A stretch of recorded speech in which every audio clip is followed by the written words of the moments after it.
Vladimir Putin आज दुनिया के सबसे पावरफुल इंसान कहा जाता है।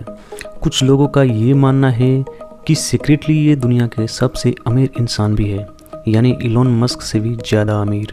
उनके पास लगभग 43 प्लेन्स, 7000 से ज़्यादा कार्स और तो और एक गोल्ड से बना हुआ टॉयलेट भी है।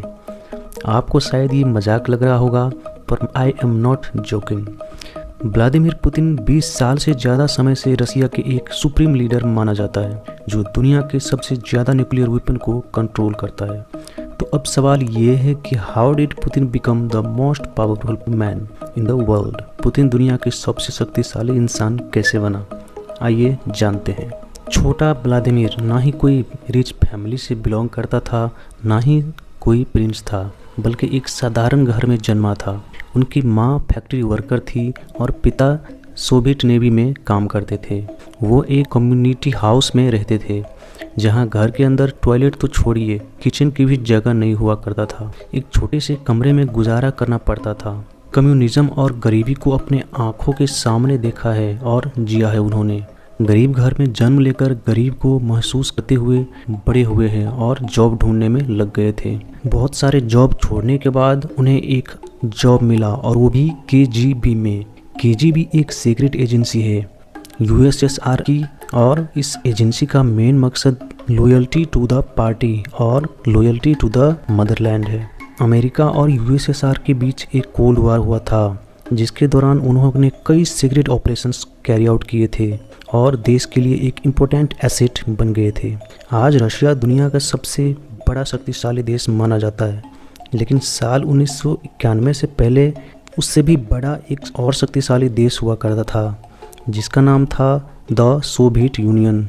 रशिया को छोड़कर 15 और देश इस यूनियन का हिस्सा था, लेकिन 1991 में सोवियत यूनियन टूट गया और उसके बाद रशिया में इकोनॉमिकल और पॉलिटिकल क्राइसिस आ गया, और पुतिन को इस बात का बहुत ही बड़ा झटका लगा। साल 1991 से 1999 तक रशिया के लिए बहुत ही दर्दनाक और मुश्किल समय रहा।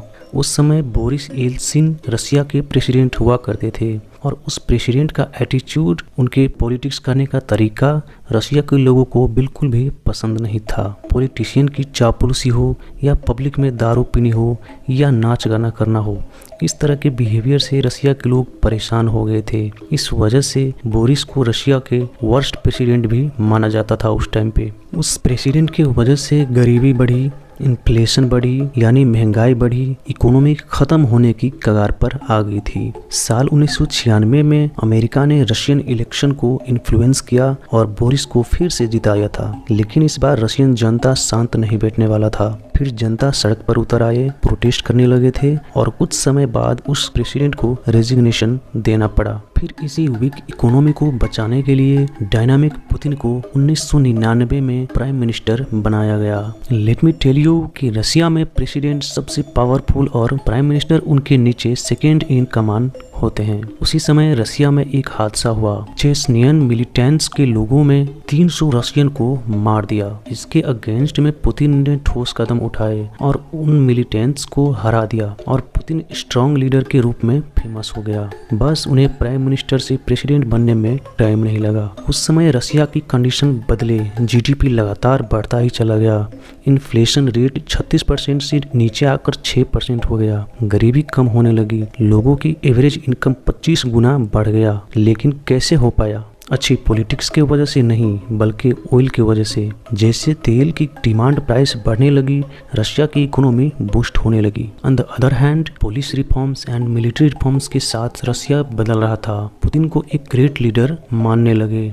इसी के चलते 2004 में पुतिन को 71% वोट्स मिला और फिर से उसको प्रेसिडेंट बना दिया गया। टेक्निकली एक इंसान सिर्फ 2 टर्म्स के लिए प्रेसिडेंट बन सकते हैं, लेकिन पुतिन भी स्मार्ट थे। 2008 में उन्होंने एज अ प्राइम मिनिस्टर का रोल ले लिया और अपने जूनियर को प्रेसिडेंट बना दिया, पर सारा कंट्रोल उसी के हाथ में था उस टाइम पे। साल 2012 में वो वापस से प्रेसिडेंट बन गए, और ऐसा भी नहीं है कि उनके अगेंस्ट में कोई नहीं है। पर उनके अगेंस्ट में जो भी कुछ बोलता है या कुछ करता है तो वो मिस्टीरियसली वो लोग गायब हो जाते हैं। जर्नलिस्ट हो, फॉर्मर केजीबी या जो भी पॉलिटिशियन जिन्होंने पुतिन के अगेंस्ट में क्रिटिक किया या उसके अगेंस्ट में उसके खिलाफ बोला, वो सब गायब हो जाता है। एक बार तो ऐसा हुआ कि जब रशिया के सबसे अमीर इंसान ने पुतिन की अपोजिशन पार्टी को फंड दे दिया इलेक्शन में, फिर वो सबसे अमीर इंसान जो था वो टैक्स इवेजन के केस में पकड़ा गया था, जिसके पास उस इंसान को लगभग 14 साल की जेल भी हो गई थी। पुतिन के एक इशारों पर 6000 से भी ज़्यादा न्यूक्लियर वेपन्स तैयार है और वो न्यूक्लियर वेपन दुनिया के किसी भी कोने में 10 मिनट में तबाही मचा सकते हैं। पुतिन अपने सारे भाषण में, स्पीचेज में एक इंसान का नाम ज़रूर लेता है, जिसका नाम है इवान इलीन, जो एक रशियन फिलोसोफर थे, जिन्होंने कहा था कि पहले रशिया एक इनोसेंट देश हुआ करता था, फौरन ताकतें उसे वीक देश मानते थे। Putin needs to be strong, क्योंकि वीक लोगों के साथ क्या होता है उन्होंने बचपन से ही देखा था। आज की डेट में पुतिन की वेल्थ लगभग $70 बिलियन है ऑन द पेपर, लेकिन फाइनेंशियल एनालिस्ट का मानना है कि उनका एक्चुअल जो रियल वेल्थ है वो अराउंड 200 बिलियन से भी ज़्यादा है। और अगर हम इसको इलोन मस्क के साथ कंपेयर करें तो पुतिन को इलोन मस्क से भी ज़्यादा अमीर कहा जा सकता है। So guys, this video is the full story of Vladimir Putin, दुनिया का एक लौता इंसान जिससे सारी दुनिया डरती है। आज की डेट में जिसके खिलाफ आवाज़ उठाने तो दूर की बात, कुछ सोचने से भी डर लग जाता है। तो बस इस वीडियो में इतना ही। उम्मीद है वीडियो आपको पसंद आया होगा और आपको कुछ सीखने को ज़रूर मिला होगा। वीडियो पे बने रहने के लिए धन्यवाद। वीडियो अच्छा लगा तो वीडियो को लाइक कर दीजिए और साथ में इसी तरह के कंटेंट देखने के लिए चैनल को सब्सक्राइब जरूर कर लीजिएगा। Have a nice day, bye.